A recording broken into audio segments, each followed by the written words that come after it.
Hi there, it's John from Commercial Real Estate Online. Welcome to the program. Welcome to this particular video show. I want to talk about the best methods of sale, particularly in this market, given that it's changing in many ways and forms.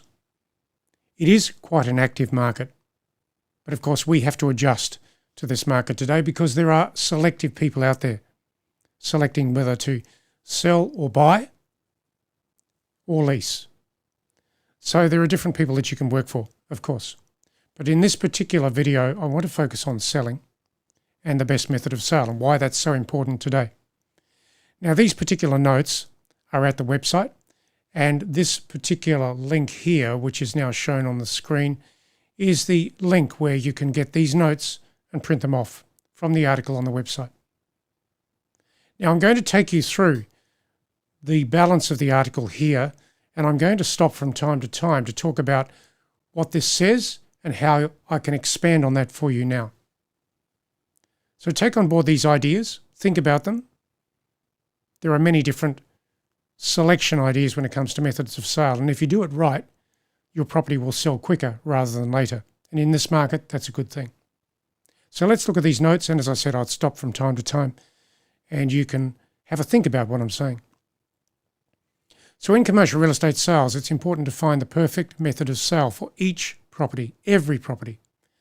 Selecting the right method of sale is crucial, especially in a challenging property market like the one we have now. The method of sale should be chosen to maximise interest and attract the desired sales outcomes for all the parties involved. So, you know the property, you know the client, you know what the market's doing. So when you list a property, don't just list it, put it on the internet and hope that the inquiry comes in. Don't do that. Think about how it should be marketed, what the target audience is, how you're going to reach the target audience, how you're going to get more inspections going, how you're going to encourage offers. And at the base of all of those things, the foundation of everything will always be the situation of the best method of sale. It can even involve timing. What is the best timing to do that particular sales process, given the property type, the location, that sort of thing? So we become strategists, and that's what I want you to think about. Becoming a strategist to market a property for sale, to tap into a target audience to get a better result. And wouldn't that be good for you? Because it's all about commissions and getting results. Commissions early. So the suggestion is that not all modes of selling will suit every property. That is certainly the case. As a seasoned real estate professional, you have the expertise to make the right choices. So make them that way. Give the client reasons for your choices. So the property market facts as you see it today.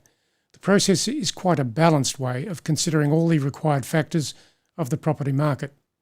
It's essential to deeply understand your property market and what is happening in it today. So, when you think about it, you have the property type, you have the client, you have the pressures on the client, the pain points that the client is suffering, given that they want a result, but they're suffering certain pressure points that you can help with.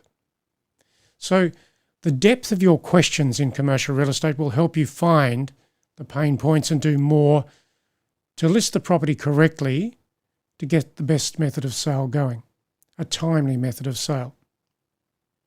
Now, selling a property at a price is not always the best method of sale at all. Sometimes you need a timed method of sale, such as tender or expression of interest, or perhaps auction if that applies in your country. Because a timed method of sale will get better results faster from motivated people who really want to do something with the property, and that timeline will make them do something. So think about the best method of sale. So you need these elements to think about if you're going to proceed with this. I'm going to give you some ideas to help you with the best method of selling, and moving that property in today's market, that challenging market of today. So let's look at this. Number one. The principal target in promoting a property for sale today is to optimize the inquiry from the marketing campaign. Now, I said earlier, what is the target audience? Are you quite clear to the client about what the target audience is? And indeed, are you showing them how you're going to tap into that?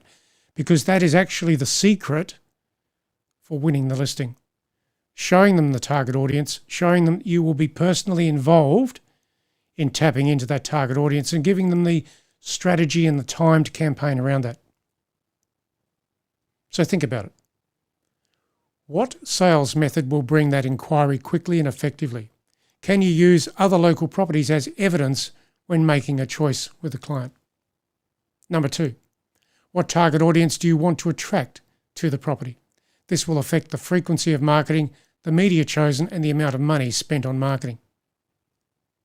So I'd like to make a point here with this. I'm talking about money, marketing money. When you list exclusively, you should get some marketing money from the client to promote their property. That says that they are serious about getting a result, and that's what you want. A serious, motivated vendor, seller of the property. So how much is the right amount of money to promote the property? I guess it does depend on how you structure campaigns. But I like to structure 3 campaigns for a property. Now I'll describe them this way: gold, silver, and bronze. You don't call the campaigns that to the client because they'll know that it's cheap, not so cheap, and better. So you don't want the client to think that they're cheap. But what you want to do is to help the client understand that there are 3 different choices and budgets that they can choose from. So you might call the campaigns campaign 1, 2, and 3. Now, to the client, it will be obvious that those campaigns cost a different amount of money each, and there are different marketing choices in each. What you should do is make sure that your marketing choices, the best ones, are in item 2 or 3. 3 being the best, 2 is being very good. Hopefully they won't choose 1 because there's not going to be much marketing money there for you to do anything with.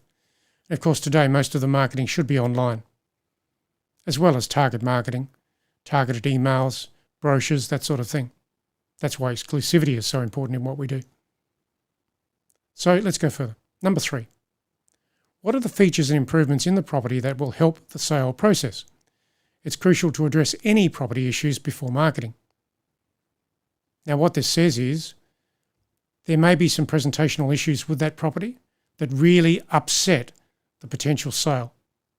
Sort them out, find them, and talk to the client about fixing them. Simple, isn't it? As part of that consideration, make sure that all the problems in the property are sorted out and rectified before taking the property to the market. Of course, take plenty of notes when interviewing the client on this. It's remarkable later on how the client will change their tune when you talk to them about what you said, what you did, that sort of thing. So your notes will protect you when you have to talk to the client about difficult circumstances and choices that they made and they may conveniently forget about. So it is remarkable how many clients want to hide a few things from the sale process. That is important. They won't tell you everything about the property, the history, their reason for sale, the tenancy mix, the cash flow. Do a mini due diligence of the property because there'll be things there that you need to know. And they're not going to tell you. You'll have to find them and then discuss those with the client. So they have to open up on it. And as part of that, keep your notes. So in the long run, the problems come to light before settlement and can destabilise the entire settlement, particularly if you have a buyer who is quite diligent, selective, thorough, reviewing, and they have a property attorney and a property accountant looking at everything in the property. That then means that there's things that are going to be found that you may not even have found. That's why you've got to be so careful.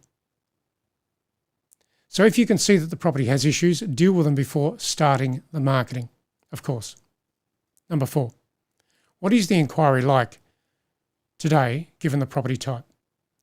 Do you have people on your database who could be approached to inspect the property in the early stages of marketing? When you think about it, you will always have a short list of people you can take to the property immediately. Do that. Show the client that if they list the property with you exclusively today, you have a list of 10 people you will take to the property over the next 2 or 3 days. That's a very powerful listing tool. Number 5, what is the ideal timing of the sale? This will impact the methods of marketing, inspection, and negotiation. This says that not all times of year are actually the best times of year to sell a particular type of property. You could have seasonal pressures, for example, the climate. You could have activity pressures, such as customers going to and from the property. You could have tenancy pressures, such as the leases behind the tenant occupancy that need to be fixed before going to sale. So there's many different things there to look at and consider. Don't just put the property on the market for sale. Fix the property where you can. Get the client to fix the presentational issues as well, and then proceed. Number 6, how much marketing money can the client commit to the sale promotion process? And choosing the right marketing tools will be part of the target marketing established earlier. So we all talk about online marketing. We all do that. That's fine. But some of that target marketing will be more effective than others. That says that you could choose some premium positions in the online portals. You could get someone to do the copy, the advertising copy, professionally for you before you do something with the advertising. Now, a professional copywriter is only going to charge you maybe $50 to do an advert professionally reworded for you. You can give them your rough advertisement. They can refine it and do it in a higher level before you put it in the marketing campaign. And by the way, if you are trying to refine something yourself and you haven't got a professional copywriter, there's a couple of tools here that I will mention to you which are so powerful in reworking something to make it more professional, direct, and successful. So let's say that you've written an advertisement. You think it looks pretty good. Go and check it out with software called Grammarly. Grammarly will look at every paragraph of your particular advertisement and reword it to make it more effective and direct. Now, some of the changes you may not think are suitable, but others will be very suitable. Now, Grammarly has a free version and also a paid version. If you're a professional real estate person, I recommend you get the paid version. There's another tool out there as well called Quillbot. Quillbot is also very good at rewording things. One final note on those two items before I go further here. If you're going to use either of these two things, I would rework it paragraph by paragraph because your advert is many different paragraphs. And to deal with it specifically and selectively, just use a paragraph at a time within the software process and let the software recommend to you the best particular words that apply. Now, as I said, you may not select everything that the software says could be suitable, but you'll know what works, you'll know what doesn't, and you'll certainly know that the software helped you with the wording of the advertisement. And I use it all the time in my real estate activities and online activities, of course. Let's go further to number 7. Most clients want a timely settlement, of course. So you'll need to find out what timely means to them. The settlement process may need to incorporate some form of due diligence, of course. So be prepared for all of the time factors that apply in the property sale and the property does present to you. So I've said 7 different things here for you, and it's worth going over this video again. To make sure that you are packaging the property correctly for the best method of sale. Remember, that's what we're talking about, the best method of sale. So the client can see that you are the agent who really understands the market better than they do, that you have some real strategies around getting a result, and that you also have some solutions and recommendations regards the target audience, the best method of sale, the timeliness, the campaigns, the promotional spend.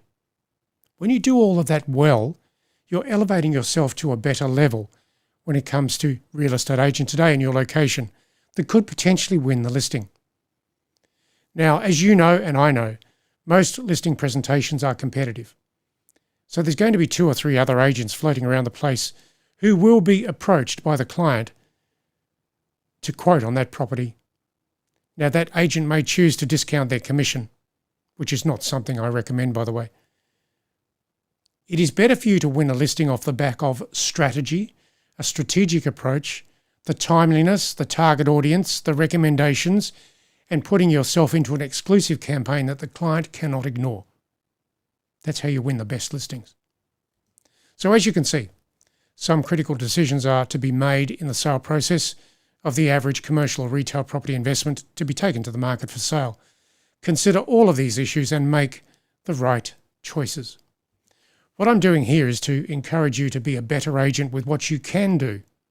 When you get an interview opportunity with a client about their property and their sale requirements, I'm encouraging you to do more with what they need, what their property provides to you, and the market circumstances. Now, I know that the market today is a little bit challenging in some different ways, but understand this. The property market will never go away. It is always there. There's all sorts of people out there looking to do things, buy, sell, or lease. And as an agent, you can do something with that. It's a matter of talking to more people. If you're struggling with listings now, you simply need to talk to more people. And using the telephone as a solid part of your daily activity is so important. If you get that right and build a system around that, you'll find what you need, and that is listings. Motivated people who have to do something in today's market. It's that simple. And from the article that I've shared with you now, I've been talking about the best methods of sale. Interesting, isn't it? I'm encouraging you to be the best that you can be with the activities of selling any property that's presented to you, so that the client can see that you are the best, the top agent that they really need. Indeed, the agent of choice. So that's it for now. Don't forget to check out the actual article at that particular link on my website, because it's there for you to print off, to go through and to think about, to use. Print it off as a PDF. And of course, subscribe while you're here, because there'll be plenty of other videos like this on top of our articles to make you better as an agent in your market. Thanks for listening. I'll catch you again very soon. Catch you again on this website. Thank you.